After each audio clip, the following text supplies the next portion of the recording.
Olá, meus irmãos e irmãs em Cristo. Sejam bem-vindos a uma jornada profunda e transformadora.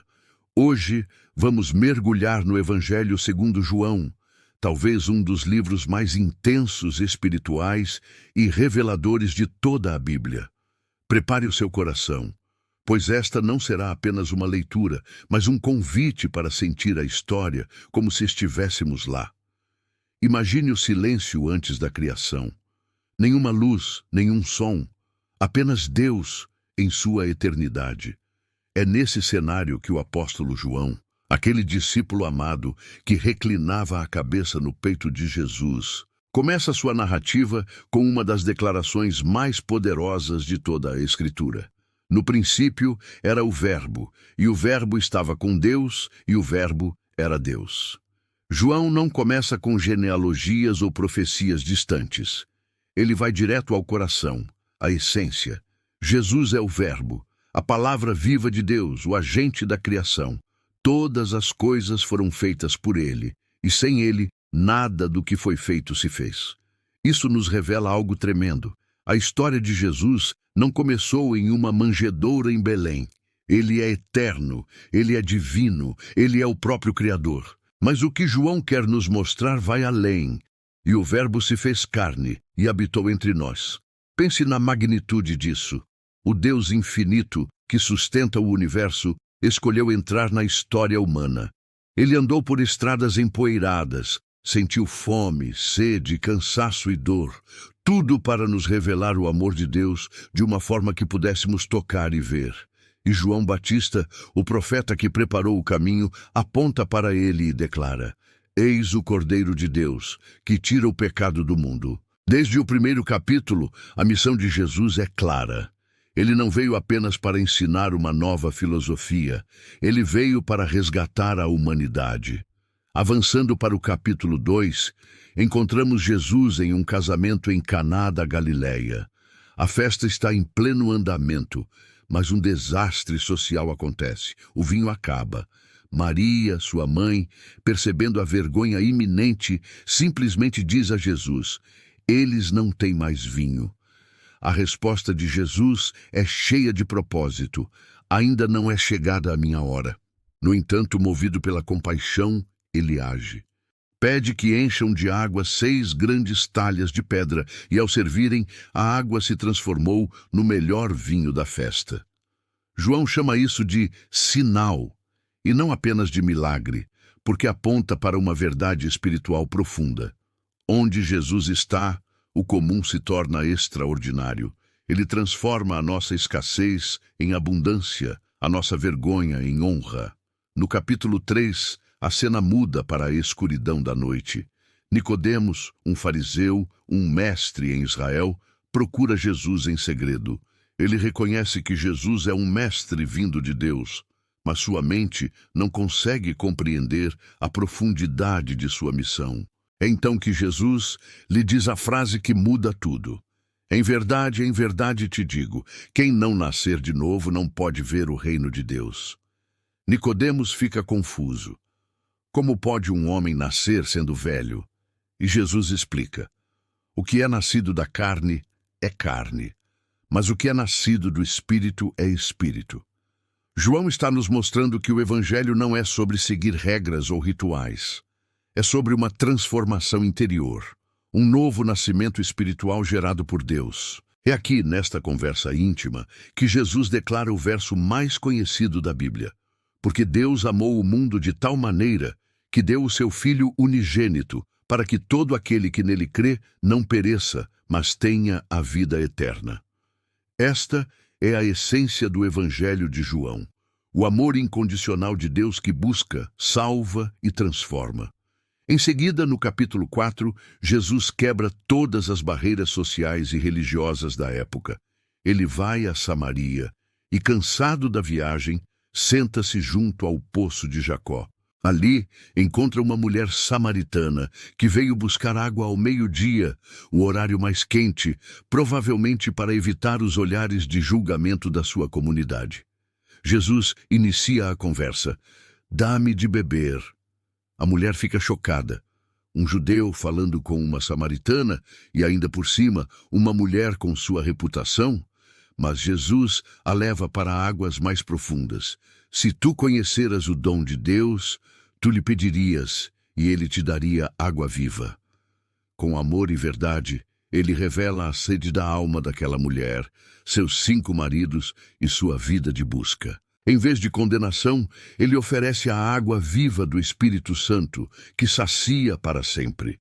Transformada pelo encontro, ela corre para a cidade e se torna a primeira evangelista de Samaria, dizendo: Vinde e vede um homem que me disse tudo quanto tenho feito.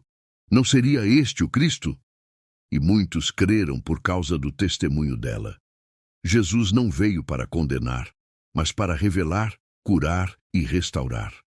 Dos capítulos 5 a 10, a divindade de Jesus é revelada através de milagres poderosos e declarações impactantes. Ele cura um paralítico que esperava há 38 anos, alimenta uma multidão de 5.000 pessoas com apenas 5 pães e 2 peixes, anda sobre as águas do mar e cura um homem cego de nascença. A cada milagre, ele revela uma faceta do seu caráter, dizendo: Eu sou o pão da vida, eu sou a luz do mundo, eu sou o bom pastor. Cada uma dessas frases, eu sou, ecoa a revelação de Deus a Moisés no Êxodo. Eu sou o que sou. João está nos mostrando, sem sombra de dúvida, que Jesus é o próprio Deus em carne e osso. Mas essa revelação gera confronto. Os líderes religiosos se sentem ameaçados. Jesus denuncia a hipocrisia deles e faz um convite à intimidade. As minhas ovelhas ouvem a minha voz, e eu as conheço, e elas me seguem. Ele não busca apenas seguidores, ele busca um rebanho que o conheça pelo nome. No capítulo 11, chegamos a um dos momentos mais emocionantes e decisivos. Lázaro, o amigo querido de Jesus, está morto. Quando Jesus finalmente chega, já se passaram 4 dias. Marta e Maria, suas irmãs, estão devastadas pela dor e pela aparente demora de Jesus. É em meio a essa dor que Jesus faz a sua declaração mais poderosa sobre a morte. Eu sou a ressurreição e a vida. Quem crê em mim, ainda que morra, viverá. E então, o Verbo que criou o universo chora. Ele sente a dor da perda, mostrando sua profunda humanidade. Depois, com autoridade divina, ele ordena: Lázaro, vem para fora. E o homem que estava morto e sepultado sai do túmulo vivo. Esse milagre sela o destino de Jesus. Muitos creem nele, mas os líderes religiosos, consumidos pelo medo e pela inveja, decidem que ele precisa morrer. João nos mostra: Jesus não apenas tem poder sobre a morte, ele é a própria vida. No capítulo 12, Jesus entra em Jerusalém. Montado num jumentinho, ele cumpre a profecia. A multidão o aclama, agitando ramos de palmeiras e gritando: Hosana, bendito o que vem em nome do Senhor. Mas em meio à celebração, Jesus sabe que a cruz o espera. Ele ensina: se o grão de trigo caindo na terra não morrer, fica ele só. Mas se morrer, dá muito fruto. Ele está anunciando que sua morte não será uma derrota, mas o único caminho para a vida abundante e eterna para todos nós. Dos capítulos 13 a 17, João nos dá um acesso privilegiado ao coração de Jesus em suas últimas horas com os discípulos.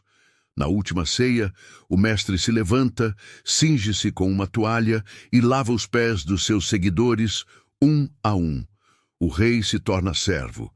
E depois ele diz: um novo mandamento vos dou, que vos ameis uns aos outros, assim como eu vos amei. O amor se torna a marca registrada dos seus discípulos. Ele promete o Consolador, o Espírito Santo, que estaria com eles para sempre. Nestes capítulos, encontramos as palavras mais íntimas de Jesus. Eu sou a videira verdadeira, e vós sois os ramos. Sem mim, nada podeis fazer. E na sua oração sacerdotal, no capítulo 17, ele ora ao Pai não apenas pelos discípulos, mas por nós, por todos que creriam nele ao longo da história, pedindo para que todos sejam um como nós somos um. É o amor divino se derramando em cada palavra. Nos capítulos 18 e 19, a escuridão desce. Judas o trai com um beijo. Jesus é preso, julgado injustamente por Pilatos, e a mesma multidão que gritou Hosana, agora grita, crucifica-o. Ele é açoitado, coroado com espinhos, humilhado e pregado numa cruz entre dois ladrões. Mas mesmo no auge do sofrimento, suas palavras são de amor. Pai, perdoa-lhes, porque não sabem o que fazem.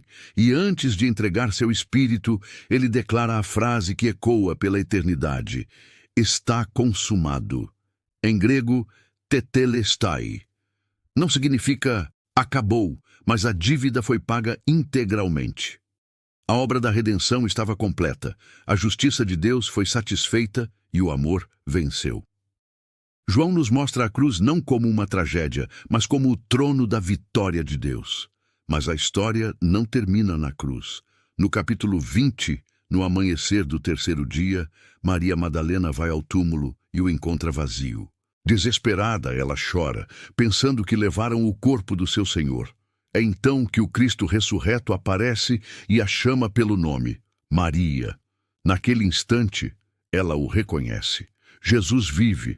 A morte foi derrotada para sempre. Mais tarde, ele aparece aos discípulos, sopra sobre eles o Espírito Santo e os comissiona. Assim como o Pai me enviou, eu também vos envio. Tomé, que duvidava, é convidado a tocar nas feridas de Jesus e, rendido, declara: Senhor meu e Deus meu. João então explica o propósito do seu livro. Estes sinais, porém, foram escritos para que creiais que Jesus é o Cristo, o Filho de Deus, e para que, crendo, tenhais vida em seu nome. O Evangelho termina com uma cena de restauração no capítulo 21. À beira do mar da Galileia, Jesus aparece novamente. Ele prepara um café da manhã com peixe e pão na brasa. E ali, ele chama Pedro para uma conversa particular. Aquele mesmo Pedro que o havia negado 3 vezes. Jesus pergunta 3 vezes: Pedro, tu me amas? A cada resposta afirmativa de Pedro, Jesus lhe dá uma nova missão: apacenta as minhas ovelhas. Jesus não apenas perdoa, ele restaura, ele cura a vergonha e ele nos envia novamente para o seu propósito. João encerra sua magnífica narrativa dizendo que se todas as coisas que Jesus fez fossem escritas, nem no mundo inteiro caberiam os livros. É a sua forma poética de nos dizer que o amor e a obra de Cristo são infinitos e que a sua história continua através de nós. O Evangelho de João é o Evangelho da divindade de Cristo e da intimidade com Ele. Ele nos mostra Jesus como o Verbo eterno, o Filho de Deus, a água viva, o pão do céu, a luz do mundo, o bom pastor, o caminho, a verdade e a vida.